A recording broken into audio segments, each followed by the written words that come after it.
welcome to the Public Safety Committee meeting, joined by my colleague, Councilmember O'Farrell. Thanks for being here. Don't know yet exactly if we're going to have a quorum or not. I do have a number of speaker cards. Most of them look like they are all public comment, although I'm not sure. Oh, okay. We're not going to take any public comment or speaker cards unless we have a quorum, because it doesn't satisfy the Brown Act requirement. So we'll go ahead and hold on to them unless we do, for those of you that are here. We do have a number of items that I'm going to consider for consent.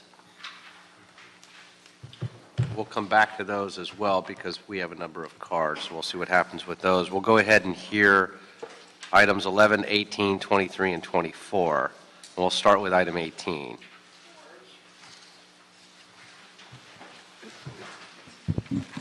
Item number 18 is a CEO report and ordinance relative to, City Attorney report and ordinance relative to amending the Los Angeles Municipal Code to require that officers of the LAPD obtain consent to inspect hotel guest registers. And we also had a request on 16 to hold it on the desk for comment from my colleagues. We'll hold that. We'll come back to 16 as well. All right. Good morning.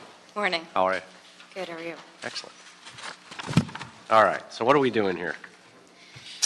This is the new ordinance. Is that correct? To adhere to the recommendation from the court, the outcome? It's actually a slight amendment to Section 4149. The Supreme Court ruled that inspecting hotel guest registries was a search under the Fourth Amendment, which required some pre-compliance judicial review, such as a warrant. Mm-hmm. So the language of 4149 originally allowed the LAPD to inspect guest registries on demand. So we added a sentence saying that now they can request consent to inspect, pursuant to the Supreme Court decision. Okay, so it's a consent search under Fourth. That's right. Okay. Any questions? No. All righty. But they are still required to keep the logs. That's right. Okay, so that hasn't changed. Good. Okay, that's important. And they can still get a warrant. That's correct. If they have probable cause. Right. If the operator will not give consent, they can get a warrant. Right. Okay. Excellent. Terrific. All right. Thank you very much. Okay, we'll go ahead and approve that item. We'll come back to it once and if we have quorum as well, and otherwise it'll be a recommendation from the chair. So at this point, we'll go ahead and move that. Thank you so much. Thank you. Thanks for being here. Appreciate it. All right. Let's go ahead and go on to item 16. Dwelling occupied with excessive storage issues. All right. Mr. O'Farrell. Yes, thank you. Thank you, Mr. Chair. I'm not sure if anyone from the departments are here to say a few words, but I can certainly start. I want to thank the LAFD, LADBS, HCID, and other agencies, including City Attorney, for their hard work in addressing the excessive storage issues in the city. This all started when I was brand new in office, and there was a fire in Atwater Village from a location known far and wide as being a home where excessive storage was an issue. And when that fire happened, it took well over 100 firefighters and all sorts of, I can't even count how many engine companies to go and put out this fire. And it was right next to a business strip, and it burnt down the fencing all around the home. And when I went to the scene, there was junk piled about as high as my chest throughout the entire fenced-in backyard. And when I pulled up, the occupants of the house, you could see the glow from the television set. They were in their living room with the door open watching television while this incredible scene was going on around them. Clearly, there are mental health issues associated with this particular site. A little over a year later, another fire happened at the same location with the same conditions and almost burnt down the entire block all over again. This time, it injured the occupants of the home and killed the dogs in the house at the same time. And what I discovered from this incident was that there was zero coordination among city agencies to prevent something that was perfectly preventable from happening again, just due to excessive storage and the mental health conditions associated with that. The house has since been rebuilt and put on the market and sold, and the issue is no longer at that house. However, it was important to me to effectuate some system to prevent this from happening again. We're really very, very fortunate that there was not a serious injury or loss of life to our firefighters from these two incidences that were just, as I mentioned, a little over a year apart. So what my office did was we kind of organized this around this issue to make sure that protocols would be put in place and open lines of communication between the Department of Building and Safety, the fire department, city attorney, anyone involved with notification and awareness of this. The departments led by the fire department have streamlined and coordinated the process of reporting, abating, and prosecuting excessive storage issues which pose a fire hazard, health hazard, or public nuisance. Additionally, a new excessive storage task force has been created, as well as a cooperation agreement that memorializes these updated processes. And this has been the better part of 2 years to get to this point. The agreement helps ensure that excessive storage abatement will be a priority long past our time in office. In other words, creating a system that will live on, and that's what this cooperation agreement accomplishes. So I want to thank everyone, especially the fire department, for all you do, no questions asked, responding to an emergency, and just putting everything on the line just to save lives and save property and minimize risk to those affected by a fire or an emergency. And I really commend your hard work and cooperation and collaboration with my office. So, Mr. Chair, I recommend that we receive and file this item because the cooperation agreement is in place and signed by all of the necessary parties, and the departments will continue meeting and talking about the issue, and very importantly, issuing citations and orders to comply where they weren't happening before. Okay. And with that, you said no question. They, without question, they actually have to ask a lot of questions. I always Early in the do. morning. All right. We've got a quorum, and I want to thank Councilmember Buscaino for being here as well. We're going to go ahead and run through, do some housekeeping before we approve any items. And first, we'll start with our general public comment. I want to remind folks that it's anything having to do with the purview only of this committee for general public comment.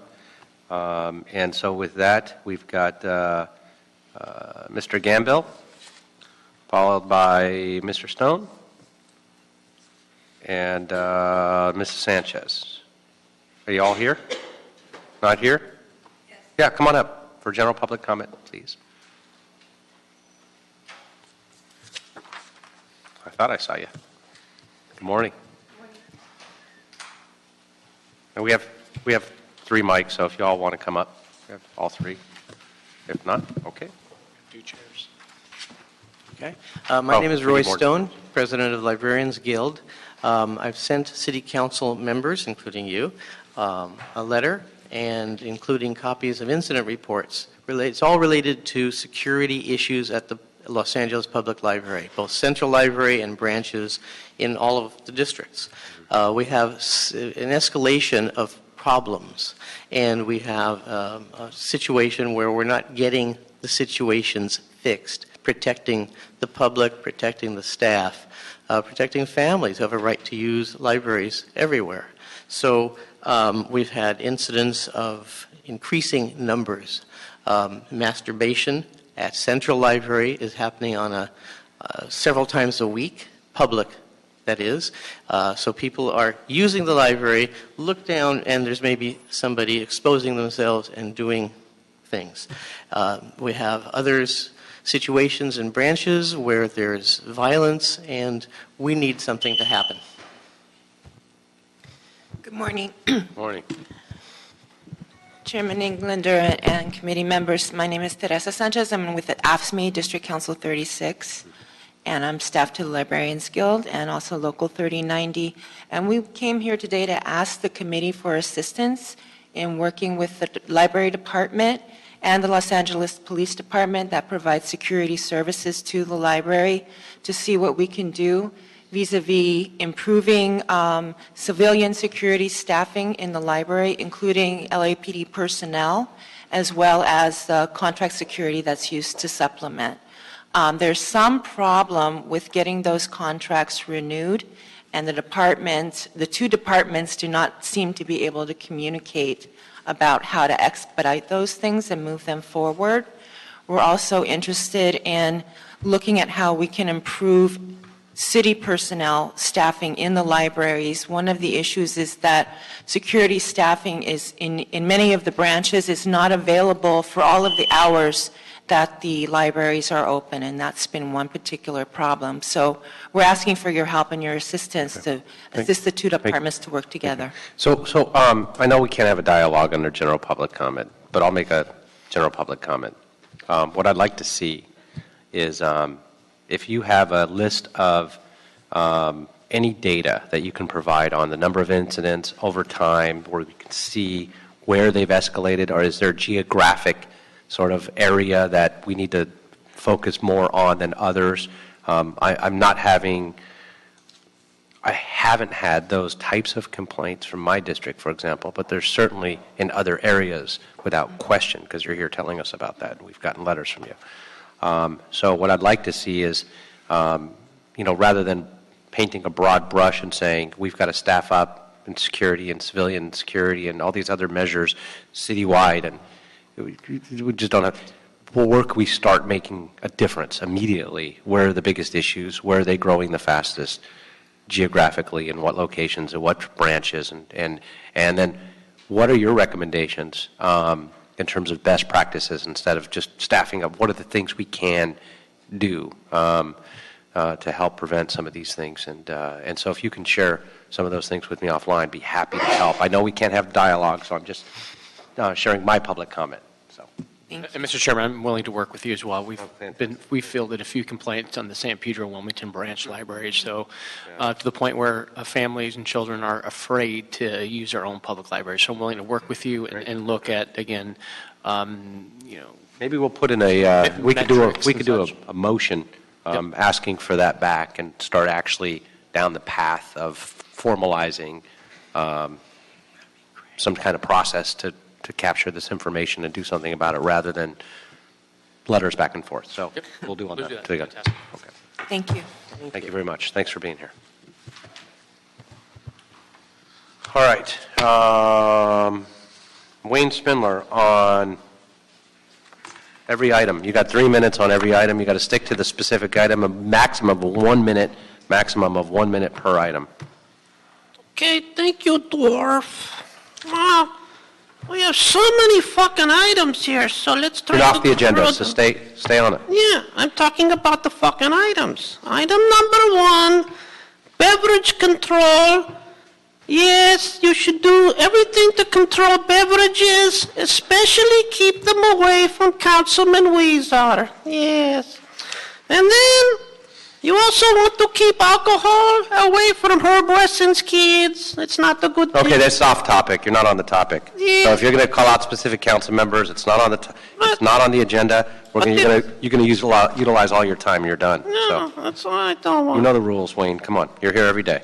No, okay. 3 is victim assistance. Yes to the victims, yes. Number 4, DNA from the Board of Police Commissioners. This is actually very, very good because those are the rape kit backlogs. Yes. 4th with approval, and number 4 without discussion, immediately needed money. Thank you for that grant. Number 5, crimes against children, and 969,000, blah, blah, blah, blah. waste of money, not going to do anything but buy coloring books and puppets like me. So vote yes, because every kid should learn how to talk with a puppet at public meetings. Now, county dispute resolution? No, because you don't need that. Just hire your own law firm and sue the city under 42 USC 1983 for $400 filing fee. Now we have all kinds of things. FEMA. You have at 1 minute, you have for 1 minute for general public comment at 1 minute, so all 3 minutes are included for. Oh, okay, so, well, all right, the other items are just basic waste of time, except for that one for the rape kits. That is a great, great thing. Thank you for that.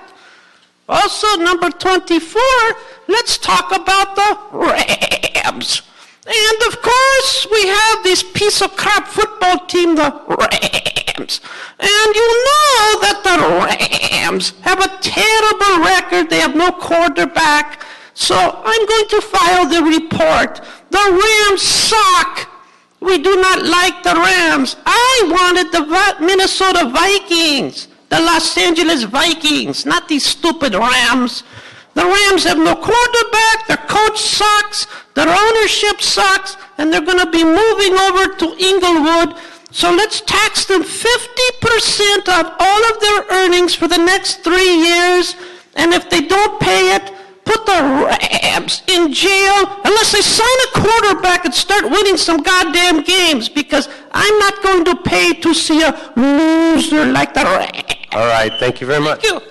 All right, so going back on the agenda, that concludes all of the general public comment and speaker cards for the agenda. So public comment is now closed.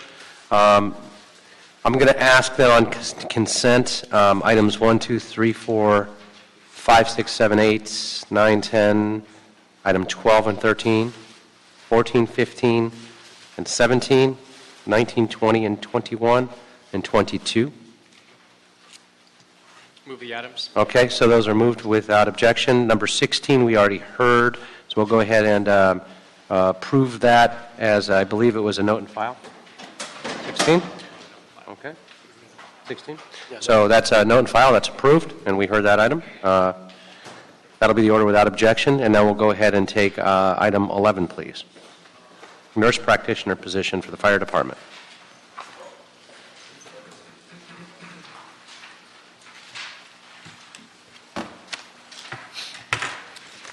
Morning. Good morning. Morning. I'd like to welcome Councilmember Mike Bonin for being here as well. Would you like to add your vote to the other? We can come back to that. No? Okay, so we'll go ahead and reconsider those items without objection. Those will be approved. Councilmember Bonin as well. Okay. Good morning. I'm Bianca Swan, Project Coordinator for the Innovation and Performance Commission. And I'm Corey Rose, Assistant Chief, Emergency Medical Services Bureau.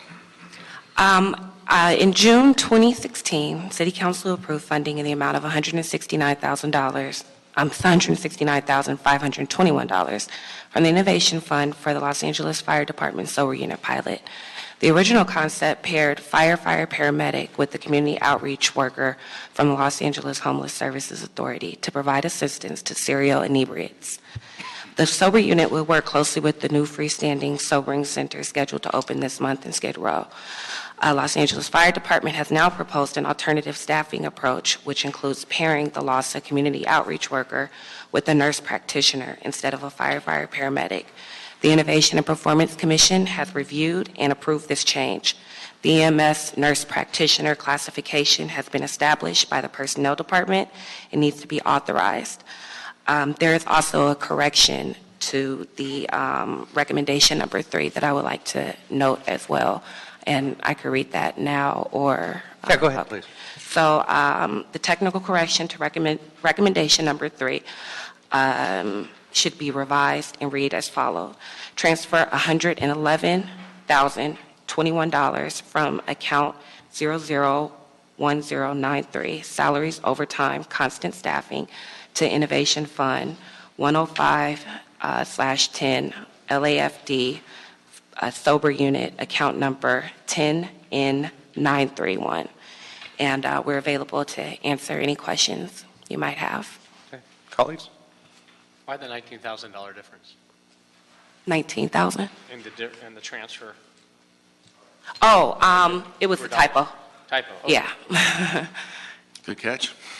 If I can, Mr. Chairman, thank you so much. It's great to see these innovative solutions to these types of issues facing the city as it relates to the fire department and EMS services, and continue to provide services to our homeless community. And this is one that I look forward to hearing report back on the success. And I had an opportunity to meet with Chief Terrazas in my district when he made, and Dr. Katz from the county, when he made this pitch to seek my support. I'd like to see this citywide one day because I know it works. Fewer hours and time, wall time as we call, and what I've heard from paramedics throughout my district is trying to limit wall time and at the hospital so that they can get back out and respond to calls for service. Question: How much money are we anticipated to save in the pilot implementation area? And this is primarily for Skid Row area. Is that my understanding? Yeah, that's where we're going to initiate the program, and we're supposed to have an opening there with a press conference here shortly. And then once we get the position, which we're looking around spring, is when we're actually going to initiate actually going out there with. Have we looked at cost savings? The cost, we can look at that exactly.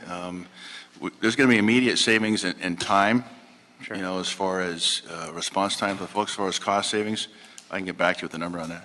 Fantastic. And then as far as partnering with our local hospitals, we have them on board as well, or obviously the central area. Yeah, so USC County Hospital really services a lot of that same area, and they're really the sponsor of that sober facility, which is in the downtown area. Dr. Eckstein, our medical director, is also on staff at USC Hospital, so there's a close connection there. And I love the fact that you've tag teamed with LASA, who can provide the core resources and vouchers and housing for those who need it the most. And those are the connections that we need in our streets today to help break that cycle for the serial inebriate. So really appreciate the effort moving forward, and I'm anxious to hear back on how this program works in the city. Thank you very much. A couple questions, but before that, I want to thank you for bringing this program to the forefront as well. I started working on this 5 years ago when I was fortunate enough to be appointed to the National League of Cities Public Safety Steering Committee. And we meet regularly throughout the year with all of the cities throughout the country, the mayors, council members, city managers, all on and regarding public safety. And we have been meeting with fire departments, and I've been touring fire departments and meeting with fire captains and unions and people on the front line, the boots on the ground throughout the country over the last 5 years, and learning best practices and things we can do differently. A lot of the things we've implemented here. And one of the first time I really heard of a city that was implementing full-scale NPUs was in Mesa, Arizona. Started that almost 15 years ago. They've now, and many other cities which are moving, we're going to have a lot of dialogue and conversation about telemedicine, community paramedicine, but it was all starting with NPUs, nurse practitioners, not only within the fire department, but having them readily available in hospitals that can, through telemedicine, we don't have to deploy. And we'll get into some of those things as well. When I brought it to the city in partnership with the department, with the fire chief, with UFLAC, and with Dr. Eckstein, and pushed it forward, we're still in our infancy. We're still in a pilot stage. And this is the next step, is having the sobering unit. Because we know that these chronic serial inebriators not just take up wall time, not just our constant callbacks. Often these folks are calling 2, 3, 4 times the same day. And so you can imagine what that does, not only on our resources. One of the things, and it's hard to quantify, and I'm going somewhere with this, it's hard to quantify that. It's hard to figure out, well, what are you saving if you're not spending it? What we're also doing, and I think it's really important for everybody to understand this, is the entire system is connected. It's chained together, where if you have one paramedic that is out on a constant call to the same person, then another unit has to step in for them. You have another division, you have another, it takes resources and it has this ripple effect across the entire department, across the entire city. So while this might be happening at South Central or this might be happening on Skid Row, it's affecting San Pedro, it's affecting Venice, it's affecting Hollywood, it's affecting West Hills, because the entire department is affected. And so when you're able to free up those resources, and you don't have to have cover for somebody else to cover, while they're out on a call or staying at a hospital, you can't quantify that easily. What we can do, and what I would like to start doing, is coming up under FireStat some of our numbers. I'd like to figure out beyond cost savings, because it's not just a dollar amount. It's time. It's how many less responses on the chronic calls, or and it's not just the serial inebriates, but it's just the chronic calls, period. Those people who we're often going to, and how many times we're going to them less, what we're saving in the system. Because we have constant staffing, we may not see a large dollar amounts of savings, but what we will see is less wall time. What we will see is less diversion, because the hospital rooms are at full capacity. And so we need to figure out a way to capture that information, to quantify that information, so we can expand the NPUs citywide, as Councilmember Buscaino suggested. We need to have NPUs, we need to have these types of units citywide, at least at a minimum in all 4 of the bureaus. And that's my goal and objective within the next 18 months, is to look at how we can start justifying that. And it's not a use of taxpayer funds, it's a savings, quite frankly. So what I'd like to start doing is try to figure out how we define success. And when we come back, is to say, here's not just cost savings, here's time savings. Here's how many less people, how many less transports in terms of frequent transports, the chronic transports. That's what we've got to start looking at. So we can go into those next phases beyond NPUs and start talking about community paramedicine, house calls, if you will, proactive response rather than reactive 911 response. That's the direction we need to go in. And so I'd like for you, if you could, I'd like to approve this, push it forward, but to start figuring out how we can start gathering some of that information, I think, is critically important. You know, if I may, Please. we've actually started to collect that data already. Yeah. And I agree, the cost savings is going to be kind of hard to quantify, but the true savings here, and I go back many, many years into the early 80s when I worked downtown, and we had Weingart Center, and things have evolved so much since then. And so what is the benefit here? The benefit here is what we're doing most appropriate for the health care of the people out there that need it the most, that maybe might not have had that care for a number of years, and now they're getting the most appropriate care and taken to the most appropriate facilities now. Right. And so with our NPRs that we do have, we actually do house calls where we've partnered with Partners in Care, and we're getting some of these folks to the most appropriate facilities, whether it be mental health, and now here shortly to a sober unit, to hopefully get some of these folks, on the right path and cared for, and lead a better life. And so things are working, and we'll start capturing more and more of this data, and some of it we already have captured. Appreciate it. And, when we talk about seconds count, and we talk about the delay in response, and we talk about diversion, and we talk about all of those things, it's hard when you start painting the picture of this, and you've got these units online, and you have a dedicated unit to chronic callers or that is making those house calls, that's working with wraparound services, that is working with other health providers. And it's that person who calls 2 or 3 times a day, every single day, that's no longer calling 911. That no longer needs a full unit responding. Well, now that unit is responding to everything else and much faster, and we have more resources online. And so that, you can't put a price on a life. And this saves lives. I mean, it just on both sides of the equation. That person who is a chronic caller and has other ailments and illnesses and isn't getting help, and or the people on the other end who are waiting because they're having a heart attack, because they're in a car accident, because they're a drowning victim, because they're choking. And that extra second or minute, whatever that might be, when seconds count, and that golden hour, that is being freed up for them to get there much quicker. And so it's very difficult, I get it, to quantify. But what we can do is on the other end is say, here's how many chronic callers we were getting, here's how many the NPUs were treating, here's how many less times they did call, here's how many less times that particular person actually went to an ER. And that's priceless. So I really thank you for this. It's And we'll get what we have so far, and we'll bring that forward so you fantastic. can look at it. I mean, to me, this is personal. So I Me too. can't thank you enough. Appreciate it. Thank you. All right. Thank you, Mr. Chair. Thanks for the work on this.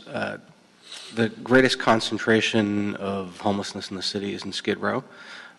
The second largest and densest concentration of homelessness in the city is in Venice. When do we anticipate we can expand this to Venice? Because I know 63, the situation described in your reports that the departments downtown deal with, that's what 63 is dealing with on a regular basis. Well, we're actually already in conversations with other hospitals that want to partner up with us and open up and sponsor some more nurse practitioner units that would address the area in which you're talking about. I am happy to help with that. Cedars recently purchased formerly Daniel Freeman Marina Hospital. I think they'd be very open to this. And for me, it's nice we're doing a pilot. This is an emergency. It's a crisis, and we don't have time for pilots. We need to go big, and this is something that is successful. So I'd like to get it going in Venice as soon as possible, and I'm happy to set up the meeting with Cedars Marina Hospital if that's what it would require for me to be helpful. Whatever you need me to do so we can get this going, I'm eager to see it. Well, sir, I think I might just take you up on that. Done. Thank you. Any others? You good? Okay, thank you so much. So Thank with you. that, really appreciate the presentation. Look forward to moving this soon to be a pilot program. We're in a state of emergency here in the city. Thank you for your work. So without objection, we'll approve item and move forward. And Mr. Chair, that will be approved as amended with the technical correction? Yes, right, with the change of the amount. Okay, item number 24. Item number 24 is the City Administrative Officer report relative to engaging the services of a consultant to perform an economic and fiscal analysis of the impact of the Los Angeles Rams football team. Fantastic. Good morning. Good morning. Good morning. Ed Rose with the CIO's office. The report before you synopsizes our efforts in meeting with the Rams and discussing a agreement to fully reimburse the city for costs incurred in providing public safety and related services to the Rams football team while they play their home games at the LA Memorial Coliseum. This matter dates back to early August when the Rams first started their preseason games. And although there was no formal agreement in place at that time to capture any cost reimbursements for the city services that are provided, outside of informal letters of agreement with USC, with the police department and LADOT, that was the only official policy that was in place to recover costs for traffic control and traffic management and for security services. With the advent of the Rams at the Coliseum, unfortunately, nothing was in place officially, so when they came on board, it was kind of a panic mode to say, well, here we have the Rams now. It's an NFL franchise showing up on Sunday afternoon. What are we going to do about it? So basically, our services were provided on August 13th and the 20th. We had a full array of services. It was LADOT, LA Fire, Police, EMD was there, ITA provided technical support, and Street Services and Sanitation also provided services. And At that point, we decided to look at some sort of formal agreement with the Rams to actually capture these costs that are incurred, since they were quite sizable.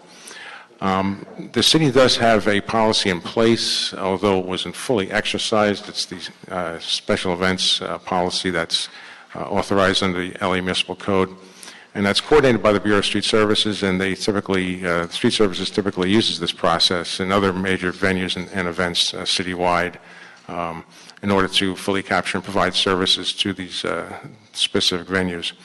So we convened a meeting, Mayor's Office, City Attorney, Department representatives, to sit down and gather costs and expenditures that they might anticipate for the Rams games to fully provide safety and public safety and other related services during the Rams football games. And once we obtained that data, we then reached out to the Rams and the U.S. and the Coliseum management to sit down and discuss this matter with them. There was litigation involved from the police union. Their concerns were that resources were being pulled from other areas of the city, and that the decision was to provide these services on an overtime basis, which will be fully reimbursed by the Rams organization. Although this wasn't on the Rams' radar initially, we expressed that these services are significant and they are critical, and Rams understood that because they have requirements that the NFL sets upon each NFL franchise to provide for the safety and security of their fans and the surrounding community.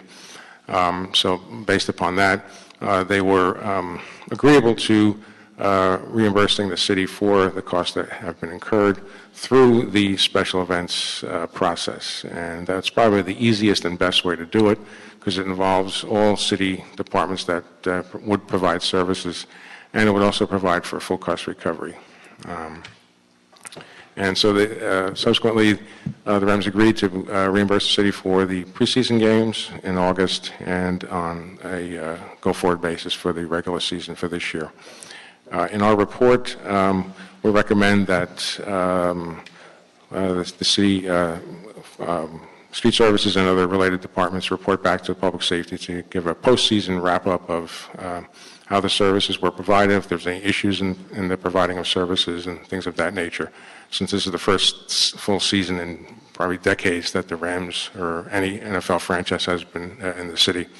And we're also recommending, in the context of the Rams' return to the city, and since we have been basically subsidizing city services prior, it might be a good idea to take a look at the economic impact of the Rams' return to the city as far as local sales tax, business tax, and other economic activity and benefits that the arrival of the NFL franchise back into the city would provide. Okay. Sure. Thank you, Mr. Chair. Thanks, Mr. Rosen. So, are you comfortable that we will be reimbursed for full cost recovery this season and preseason? Yes. Are you completely confident in that? So just it's worth noting that Stan Kroenke and the Rams organization doubled the value of the organization just by virtue of moving from St. Louis to Los Angeles. So they are worth double what they were just for the move. And I know that they paid for a lot of the costs. However, let's not forget that they can certainly afford to pay for complete cost recovery for the next 2 seasons as well. So having said that, are the negotiations beginning to that end? Yes, they will continue for as long as the Rams are in utilizing the Coliseum for the next 2 years, I believe. And in the special event policies, I know that by virtue of this conversation, it highlighted the fact that other major sporting events aren't necessarily the city isn't enjoying full cost recovery for some of those, and they've been ongoing for years, decades even. With the exception of the Dodgers that pay for police protection, and those agreements have been in place for a long time. But I think this is bringing into focus the issue of full cost recovery for other major sporting events. How are those conversations and exploring what that landscape is like? How is that going? Yes, we're moving ahead. We're looking at the big picture now as far as other citywide venues. We're reaching out initially to the Dodgers, and we've started initial discussions with them. So we're looking at all the major venues at this point. And as far as the next season for the Rams, and I think we can all agree that it's cost recovery for playoffs is not going to be an issue this time around. But as far as the next season, I love the Rams. I love them. But when will we know in terms of an agreement for the next season? I'd have to report back to see how our negotiations will go. Post-season, we'll probably have like a recap and then a plan for the next season. But hopefully well in advance of Yes, the preseason. exactly. Beginning of August. We were rushed this last go-around. Yeah. Okay, terrific. Well, thank you for your work on this. Very important to taxpayers. Well, Thank you. Thank you, Mr. Chairman. So thanks for your work on this. I do want to recognize Deputy Chief Scott, Commanding Officer of South Bureau. Thank you for your hard work on this. We often hear from the men and women of the Los Angeles Police Department, particularly the South Bureau, how resources are being pulled away to address the concerns and security concerns involving the games, the Rams games at the Coliseum. We hear it from residents as well that you're pulling bodies away where they could be responding to 911 calls. I'm happy to see this moving forward, that we can address those concerns by ensuring that it's all overtime dollars, my understanding, right? That's correct. It seems like they're kind of stumped as to how we got here today. Was there lost? It seems like the Rams organization, the city, they were lost in translation as far as how, during the lease discussions, why wasn't they ever educated on the special events policy? Exactly. There was, I guess, it's kind of unclear based upon our research that why things weren't better outlined, at least in anticipation of their arrival to the Coliseum. I mean, it's a big endeavor, and there's a lot of city services that need to be called upon to make it a safe venue. I don't have a precise answer, but once they came in August, we certainly saw the need to sit down and plan for this. Unfortunately, it was late, early in the preseason. It should have happened months prior, but a lesson learned. So exactly. we just ask that we don't make the same mistake moving forward with other big events at exactly the city. Thank you. Thank you. I'm a little unclear. What's the point of this study? The economic study? Yeah. It's in the context of the Rams coming back into the city, and the fact that we've been pretty much subsidizing a lot of the city service that have been provided at the Coliseum. So we want to, I think it would be a good benefit to actually see what the benefit is to having an NFL franchise return to the city as far as... Yeah, I'll tell you, I'm a little concerned about the study because I feel like I've read this short story before, and I kind of feel like this is the study that's going to come back and say, having a pro team makes manna come down from the heavens, and it's all worthwhile, and therefore we should be covering the costs. That's kind of what I'm afraid this study is going to wind up doing.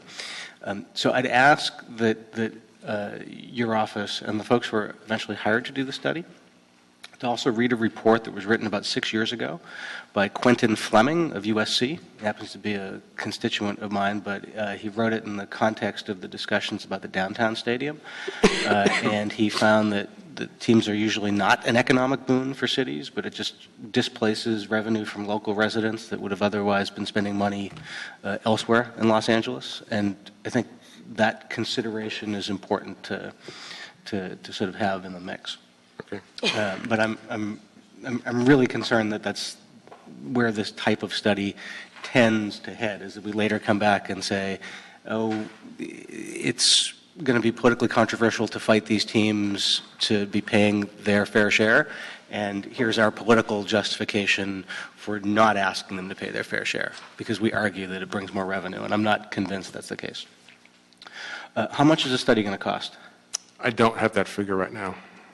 Is that an expenditure that needs to be approved by council? We have budget funds within the Office of Economic Analysis for a study. Okay. And I'm curious about, we talk about LAPD. I'm interested in the impact on LAFD. I've been told that that there are sworn personnel in LAFD aren't taking the overtime, and so we've had to pull some folks off of on-duty resources, fire engines and ambulances, to do this. And I'd like us to find out if that's true. That's what I've been told by fire department personnel, some of the firefighters. Okay. Because we need to know whether or not we're being reimbursed for those costs as well. Okay. So, Mr. Chair, if I might, I'd like to ask that in instruction number 2, which instructs DSS, LAPD, and other applicable city agency, just to clarify that LAFD should be one of the agencies reporting. Okay, Thank you. we'll accept that. And we want to make sure that it's also not a rainbows and butterfly study is what I got. Thank you. Right, and so it's a fair, impartial, it doesn't just say, hey, look, sales tax has jumped 20% Right. and TOT is up, because there's so many other contributing factors to that. Not to mention, did we land another convention at the, and there's so many other things. Exactly. The fact that USC is now in the Rose Bowl, or more people coming to stay Right. downtown for that, Nothing against rainbows, of course. or butterflies. I was thinking that, but you said it. I'm just saying, it's Throw in unicorns, too. unicorns. So we need to study the rainbows, butterflies, and unicorns on that. Yeah. So, so maybe, the question really becomes, is it worth doing a study? I question that too, particularly based on your comments and remarks. I think they were spot on. We can shoehorn any kind of study into saying, hey, look how great this is.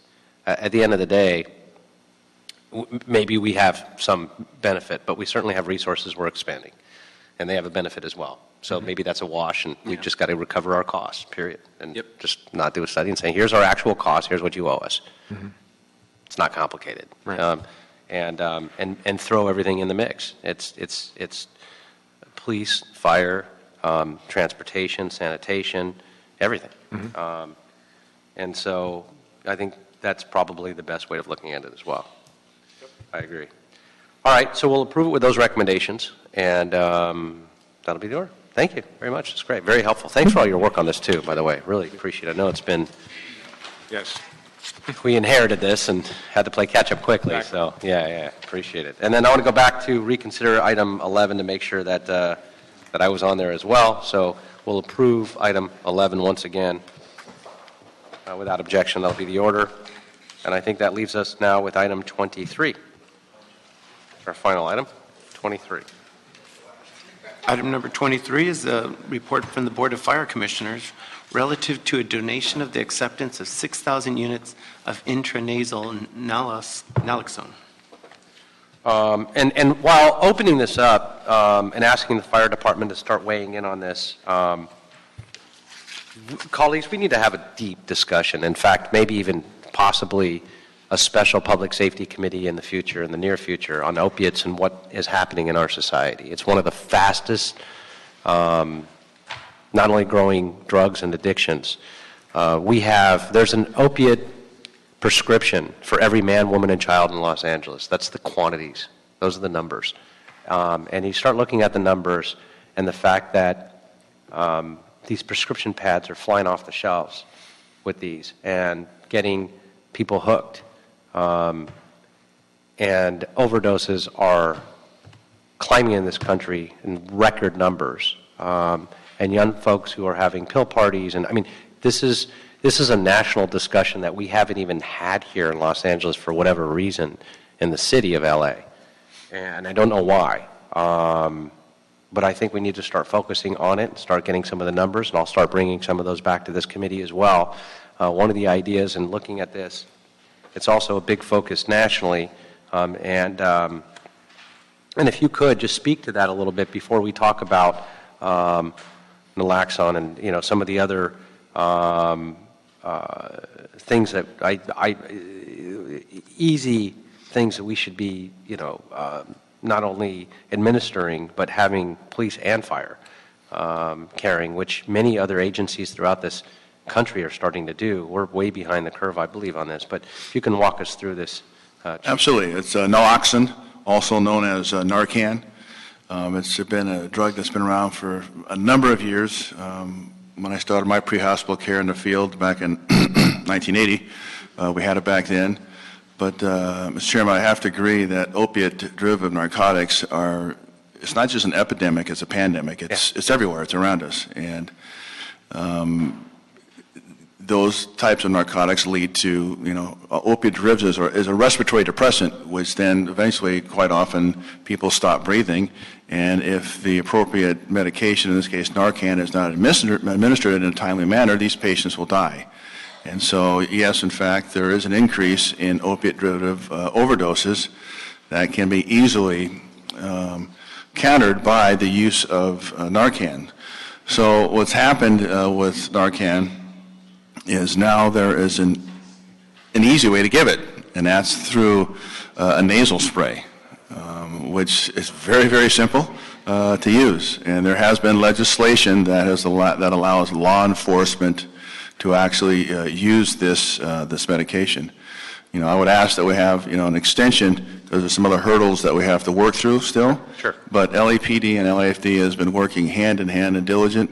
We've already put together a training program that we can actually walk the folks through with LAPD to actually use this. We've already met with their training command staff and had meetings and how to do that. We've actually also met with the Department of Health Services, the Emergency Medical Services Agency here in LA County, and they're going to approve that with just looking at our training program. That's just a minor step, and just another meeting we have to have with them as well. And there's another law enforcement agency in the county that's actually started it. So this is a win-win for everybody involved, and most importantly, the end people, the end user out there, where people who have this overdose. And not to say that they're all on purpose. There's people out there that this happens to, and it's just a sad thing. But if there's a chance that we can save people's lives by this kind of a partnership, I think that we would all be in for something like that to make a significant difference in the people out there in the city of Los Angeles. Yeah, no, thank you for that. You're going to see a series of a package of motions coming out of my office on this. And it starts with first going after the physicians who are writing the record number of prescriptions for opiates and getting people addicted and hooked. And it'll be shocking to see once we start looking at some of those numbers and putting together a task force to crack down and go after them. That's one part of it. What we're doing in education and enforcement on the other side of it. What we're doing so this is really the back end once somebody is already not only addicted, but now they've overdosed, and we're responding to try to save their life, and we've got to do that. How many, and start looking at, and I'm just start asking, just so you know it's coming, report backs on how many responses we're going out on these, how many we're seeing, and the growth over the last couple of years in the city of Los Angeles, and working very closely with our county partners and looking at how many are coming into the ERs. I know just offhand that the numbers are staggering. And as you said, it's not an epidemic, it's a pandemic. It's growing faster than any other major problem in this country right now. And so you'll see a series of motions working very, very closely with the department, working very, very closely with you, with LAPD, with EMS, and our entire system on this, because it's a problem that we haven't even begun to discuss or tackle, and way behind the 8 ball on the curve on this. So I really, truly appreciate your support, and your experience that you've had is going to be very helpful in guiding us through this as well. Absolutely, and some of that stuff we can get pretty immediate. We go into our records on how many times Narcan's been used the last year, the year before that, and do a cumulative study to see the increase, and then we can actually work with our partners here in the county and do an analysis there. And right. I can already tell you, we'd agree that there's no end right now unless we do something about it. Yeah, and so we've got to get serious on this quickly. Yes, sir. Really appreciate it. I know there's some technical cleanup, and we're going to come back the next meeting, fix some of that. Colleagues, anything on this? Quick question, Mr. Chair. Thank you, Chief. This is great. If you are going to look at segmenting response to various populations, could you also take a look at response to homelessness and homeless encampments? I have found in my direct experience in the encampments in the 13th District that they are full of people who are addicted to opiates. So it seems that there are two routes if you have addiction issues to opioids, and that is homelessness or death. And so I think there's obviously a direct correlation to... And I'm going to bring in some experts to give us some presentations on this, and to invite some more folks around the country that I've met with to talk about that as well. It's fascinating because a lot of people, and I just want to put this out there, a lot of people, yeah, the numbers are high amongst homelessness, but they're everywhere, and they cut across every social, demographic, geographic. These are high school kids, these are professionals, these are attorneys, these are everyone with any kind of ailment or injury where a physician quickly writes them a prescription instead of a treatment. Their fix, and one of the biggest problems is people walk into a physician asking for a cure, not to solve the problem, but to get rid of the pain. It's pain management, and that's where it all starts. And they're so readily available in every single household virtually throughout this country that then they get hooked. And it's too expensive, which leads to crime, but also the cheaper fix then is heroin. And so we're seeing such a rapid growth in heroin. We're seeing such a rapid, because it's quick, it's cheap, you can buy it anywhere. I was shocked when I went to a high school heroin addiction parent meeting. They asked me to come along with LAPD, and I showed up at a local high school, and I kid you not, it was an auditorium filled with 1,000 parents whose kids were addicted at a local high school. 1,000 parents. It was standing room only at this one meeting that they have every Tuesday. The numbers are staggering. So with that, we're going to spend a lot more time talking about this, and really appreciate it. I know Narcan's just one, but it is a magical quick fix to help that person who's about to die. Having said that, though, this is an issue we've got to tackle from so many different fronts and take it on head on. So I appreciate it. I'm really going to look to your guidance on this. Do you want to close with anything on this? Just thank you for the partnership, and this is going to be a great significant change in the way we do business here in LA. And thank LAPD for their partnership in this, and you're going to see great things happen. Yeah. Thank you. Appreciate that. All right, colleagues, I believe that concludes the agenda. Mr. Chair, Yes. that last item, was that amended? Yeah, Or that last item is going to come back. We're going to keep it here in committee because it's going to need some technical amendments. It's going to come back. So we'll hold that here in committee. That concludes the agenda. We are adjourned. Be safe.